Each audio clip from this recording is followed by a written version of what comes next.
up, Define Nation, and welcome to another episode of Define Your Health with Danielle Girdano. Strength through knowledge. And you guys all know how passionate I am about having knowledge and being able to use that knowledge not only to better yourself, but also protect yourself. And that's really what we're going to focus on today's show. We have a wonderful, wonderful guest with us today, Steve McFarland, the co-founder of the Make Ready Group, based right here in Dallas, Texas. How are you today, Steve? I am wonderful. How are you? I am absolutely phenomenal. How about that? Very good. Good to see you again. That was my stage voice.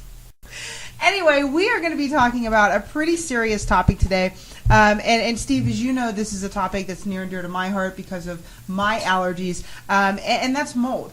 Something that's so very common, but yet can have such serious health effects for so many people. And typically something that people just aren't really aware of until something happens, or there's a severe illness, or they're just not feeling well for a very, very long period of time, which could lead to complications, respiratory complications, and long-term health issues. And so thank you for joining us today, and thank you for bringing your expertise to the table.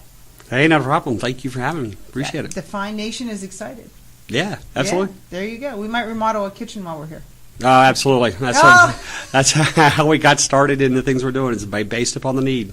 And even with the houses being sold, et cetera, been driven to have to know and understand all of this knowledge in the 8 years we've been doing what we're doing. So it's very, very much out there. People need to pay attention to the health effects of it, and we can help them out just to know what signs to look for and when to take action and do something. Well, and that's great. And, our listeners are just, they get so excited about having that tangible information and knowledge to take away. And I know we're going to have some great, great talking points today. So Define Nation, you stay tuned. We will be back right after this commercial break.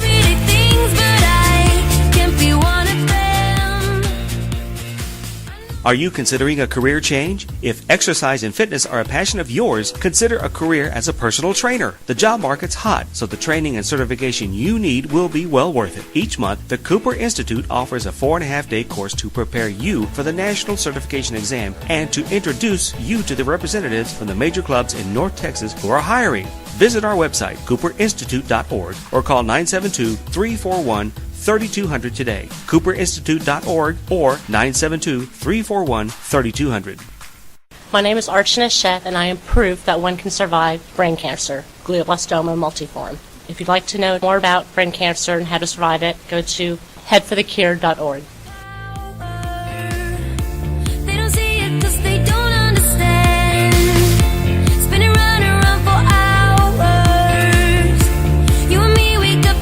And we are back, Define Nation. And, as I mentioned in the first segment, mold is something that most people are just simply not aware of in their house, and they're not aware of really the health conditions and the complications that can come from different types of mold. And so, Steve, I'd really like to start out with really the basics.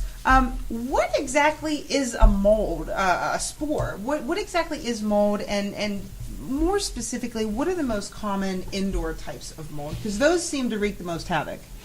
Well, I guess technically all mold, even mildew, are considered fungi. Okay, they are a growth. They have life to themselves. Okay, and they grow in what are warm, moist places. Okay, and they're all really considered that. So they're really just a living thing. Okay, that of course can cause ill health effects.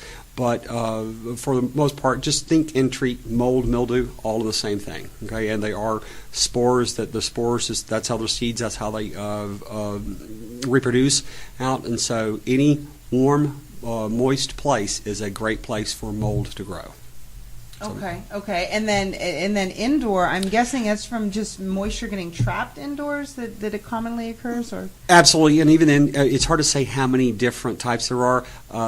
Some people say, hey, there's tens of thousands. Some of those say there are hundreds of thousands of different varieties that are out there.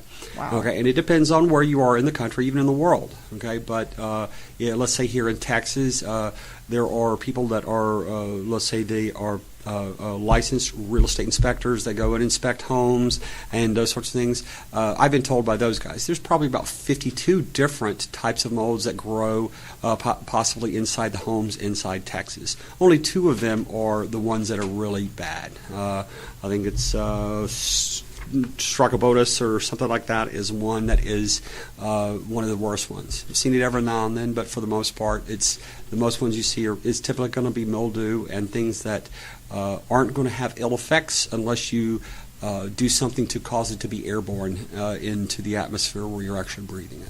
Well, and that might be a common misconception too. And so, if I can back up for 1 second, I'm thinking, where would be warm, where would be moist, and the very first thing that comes to my mind, the bathroom is the very first place that comes to mind, and then here in Texas, I'd almost think to the garage. But, I don't know. What are the most common household areas where you're going to find these? That's it right there. It is. Okay. and the kitchen, okay? Any place where there is a water source, moisture. Let's say specifically the bathrooms. A lot of times people didn't put some sort of ventilation fans in their baths. Really? The ventilation fans should actually pull moisture and air from the interior of the bathroom, go all the way up, penetrate the roof, and discharge it outside of the house. Okay.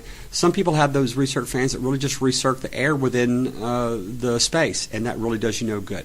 If you've got warm, moist air trapped in there, it's a high breeding ground for mold and mildew. Same thing in the kitchen. You have a water leak or something like that behind the cabinets and stuff. Oh, yeah. You could pull the cabinets and stuff out, and I think I brought a picture here where we just did one where that's what we did. We pulled the cabinets out, and the place was pretty much mold-free except for what was behind those cabinets. Okay, so it's really water, a source of moisture, and it could be internal. It could be coming from water pipes on the inside of the house, or it could be coming from an external source that it's leaking through the roof or leaking through the walls. You've got to have a water source in order to get it moist. And then the other aspect is the humidity control. Okay, so if you get this high humidity concentration, that's where it really is going to begin to grow. If you can keep a space that's air conditioned and keep the humidity very relatively low, then it's not conducive for it to grow.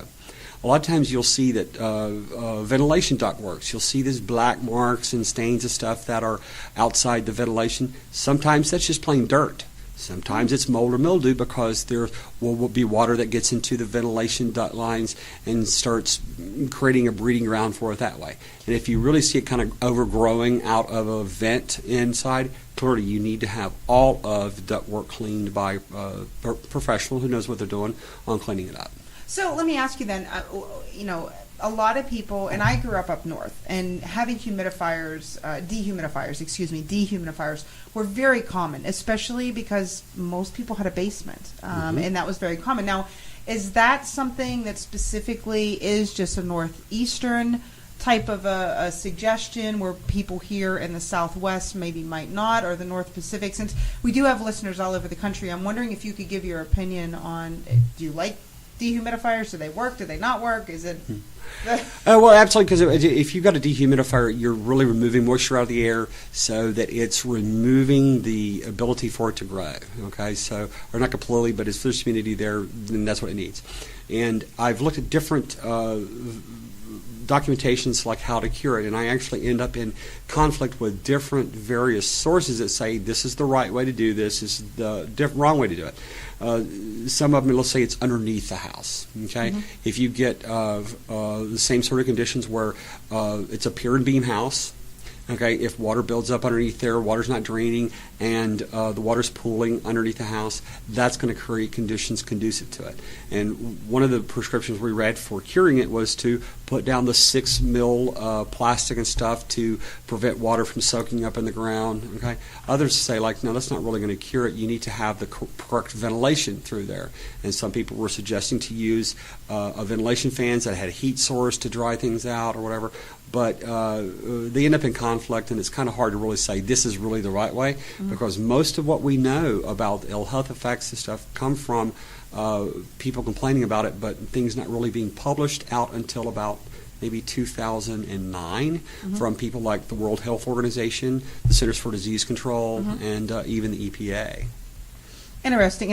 So basically what I'm hearing you saying is there isn't a one approach that will work for every situation. It really needs to be one of those things that's dealt with on a case-by-case basis. Absolutely. To see what and how is going to work best, and that's probably something that you have to be on site and see with your own eyes to be able to determine. That's Absolutely. And I guess a good rule of thumb that a person can use is that if they look at an area that they think, oh, that could be mold or that could be mildew or what, if they can kind of guesstimate the measurement of it. If it covers 10 square feet or less, then it's something you could have from any of your local contractors or folks come in and do it and not invoke any of the EPA guidelines.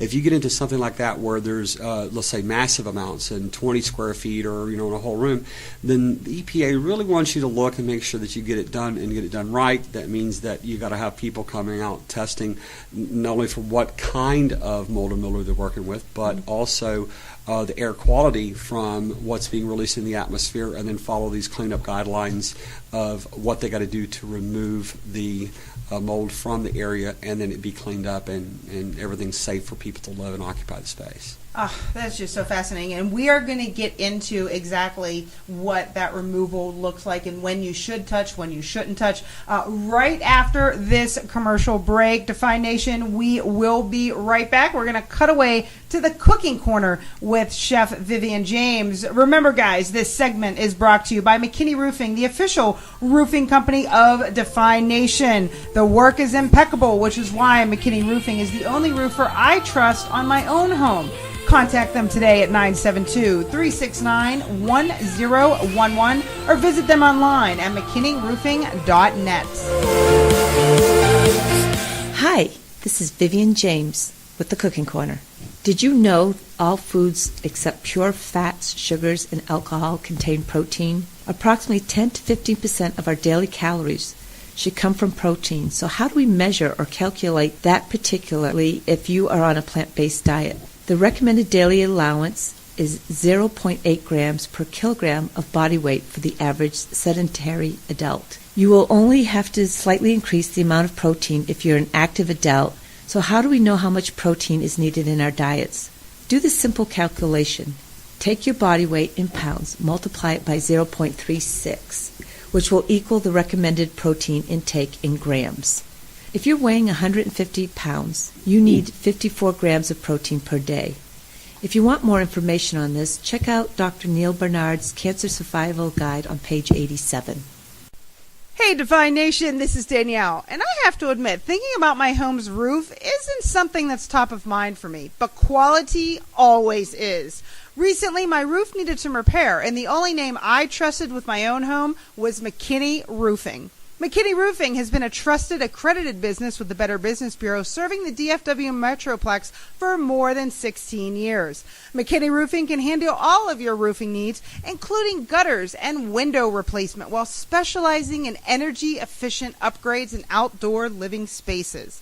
Whether it's a Texas hailstorm or a desire to upgrade your style, give our friends at McKinney Roofing a call today for your free in-home estimate at 972-369-1011 or visit them online at mckinneyroofing.net. That's mckinneyroofing.net.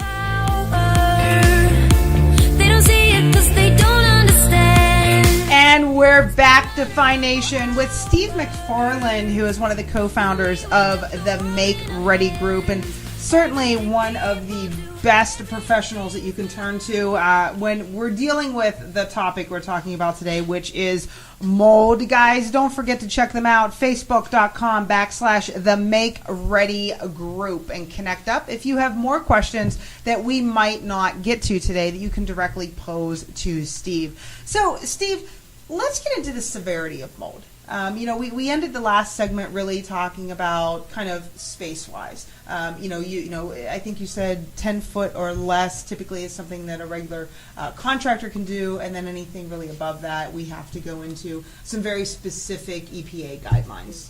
Absolutely. And, remember, I had to learn all of this because it kept getting, it's something that just kept popping up in our day-to-day business. for the most part, what we do is we're engaged with realtors who are in trying to sell a home. It's getting it cleaned up and getting it fixed up so that it's attractive in the marketplace. A lot of times they're getting a home inspection report, and a lot of times these things come up in the home inspection report where they're saying, hey, we're evidence of mold or mildew growing, kind of thing. And so typically those buyers want that fixed before they're going to actually close on the transaction. And so there were times where they're asking me to, hey, could you remediate this and get this taken care of? And I had to begin to look at it very carefully because that's when I saw, hey, there's EPA guidelines, there's all sorts of different things. But for the most part, EPA is not even going to want to be involved if it's, let's say, 10 square foot or less. Okay, that could be a 5x2 area or a 3x3 area. Okay, you can just kind of judge and gauge it out for yourself. But then it's like, well, what is it? When people are looking at it, they don't know. Is it mold? Mold, of course, is not nearly as severe as some of the bad molds that are out there. I mean, mildew is not nearly as bad as some of those molds. But people don't know. They can't know by sight. But the ones that you really should be concerned with, I tell you, if it looks like the hair-like structures on it or possibly a half inch or longer, and it's growing in these blotches on any surface, it doesn't matter. That's the one I think I'd kind of leave alone, okay? Because it's could be one of the bad ones, but you really need to have it tested in order to do that. The way to have it tested is there are all sorts of companies that are out there that can test it for you. They have their own test kits. You can Google to find them, some in your local state and others that are, it's best to find ones in your state because they're complying with state regulation stuff too. But there's ways for them to get a sample. And it could be as simple as taking a piece of tape and pushing the tape on top of it, sealing it over, putting it in a plastic bag, and mailing it to them. Others will send you a kit in the mail. Absolutely. They'll send you a kit in the mail and tell you how to do it, very explicit instructions, send it back, and they'll do the analysis on it and tell you what kind of substance that you're actually dealing with.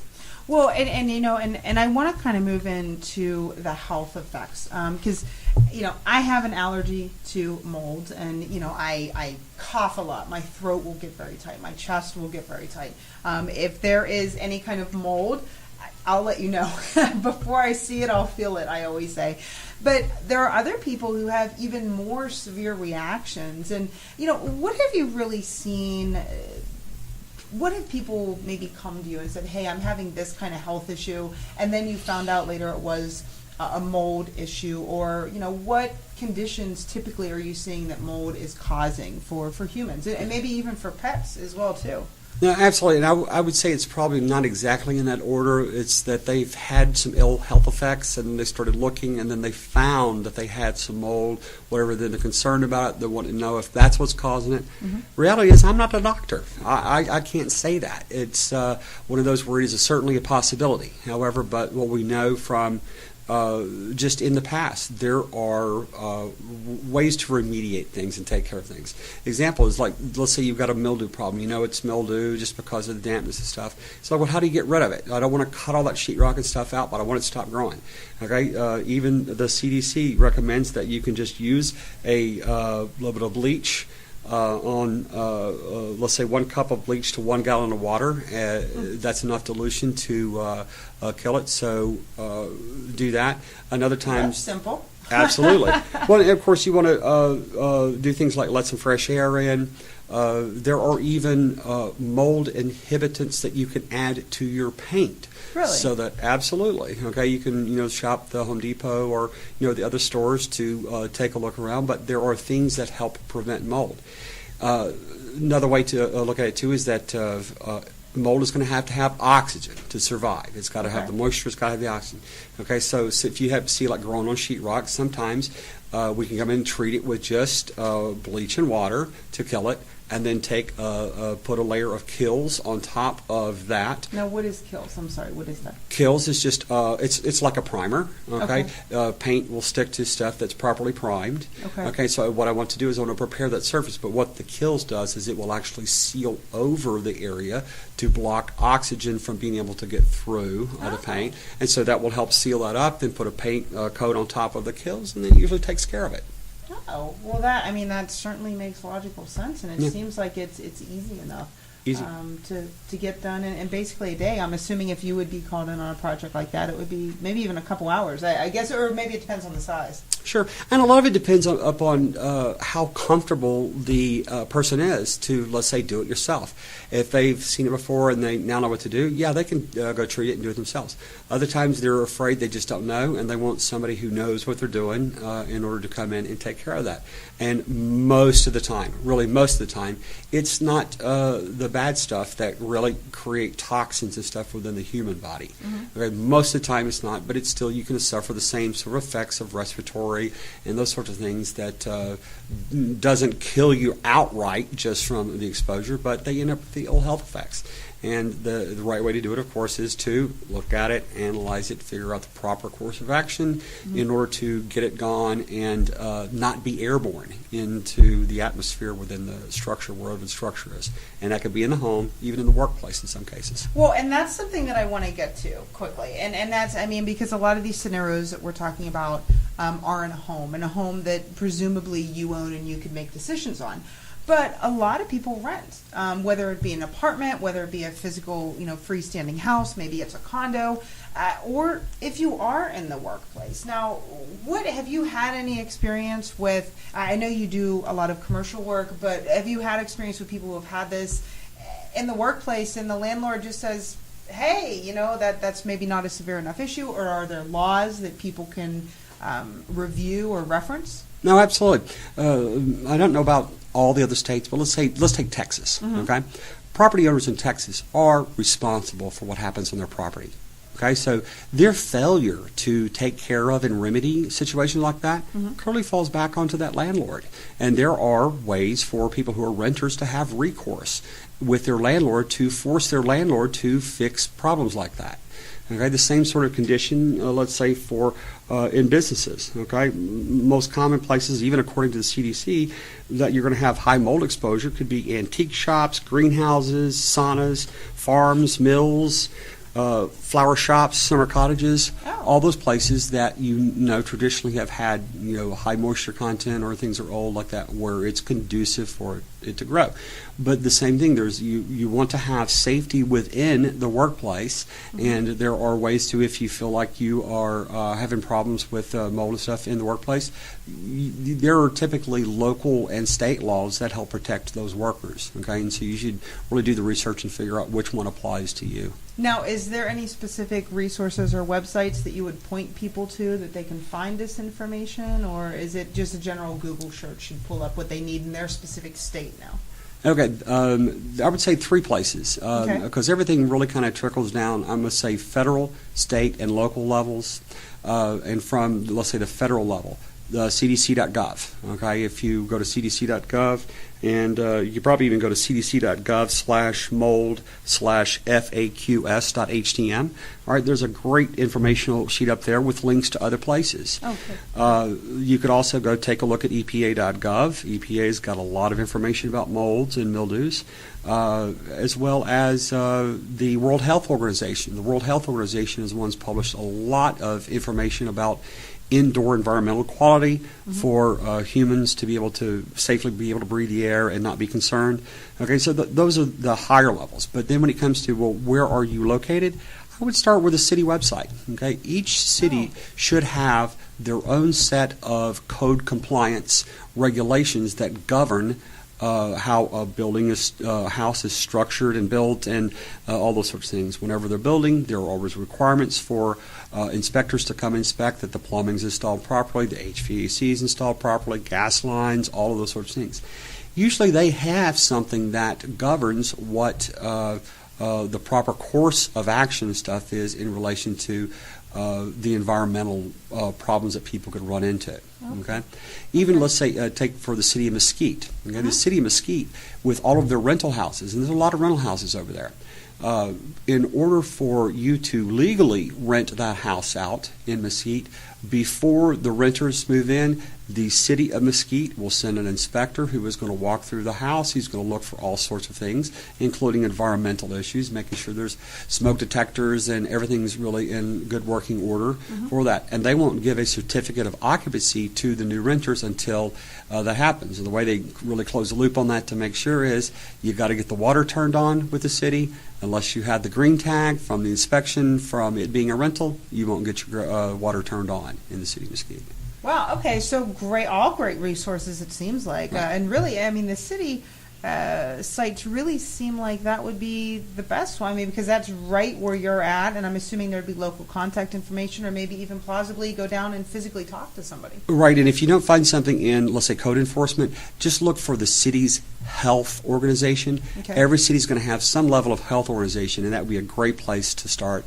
Pick up the phone, call them, talk to them about what you think the issues are, and they'll direct you. They'll tell you what they think you should do. So let me ask you this: filters. A lot of people, I mean, oh well, I have the super duper quadruple layered filter. And